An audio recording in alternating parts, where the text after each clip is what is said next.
Hello मित्रांनो, good morning. तर आज तर सकाळीच उठायला लागलं, कारण आज होती आमच्या घरी पूजा. तर पूजा असल्यामुळे मग काय सकाळीच उठली आणि खाली गेली तर तिथं मला डायरेक्ट पूजाच मांडायला लागली, कारण काकाजीचं वर्ष श्राद्ध होतं आणि आमच्या घरी घेतली होती नवीन मूर्त भगवान बुद्धाची. तर त्याची पूजा व्हायची होती. मग काय सगळ्यांना मिळून मस्त पूजा मांडली. मॅच मागं होतं तसं ते का, पण थोड्यांना सगळ्यांनीच हातभार लावले. त्याच्यानंतर मग भंतेजी आले, भंतेजीचं भोजनदान झालं आणि त्याच्यानंतर मग मूर्तीचं अनावरण झालं.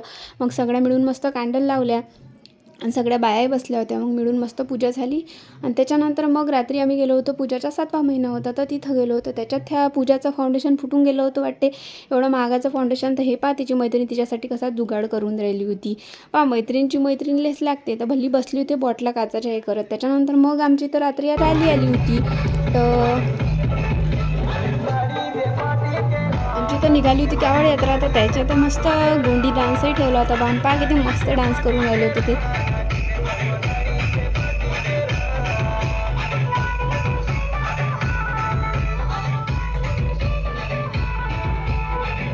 आपल्याला तर एकच नंबर आवडते बा या गोंडी डान्स. आणि ह्या गोंडी डान्सवर डान्सही करायला लय मज्जा येते. रॅलीत एवढी मोठी पिंड होती, त्या पोराची कडून ते उचलणं नाही होऊन राहिली होती, तरी उचलून राहिली होती ते बिचारे पोर. अशी झाली मग आजची रॅली. चला मग भेटू नेक्स्ट ब्लॉगमध्ये. बाय.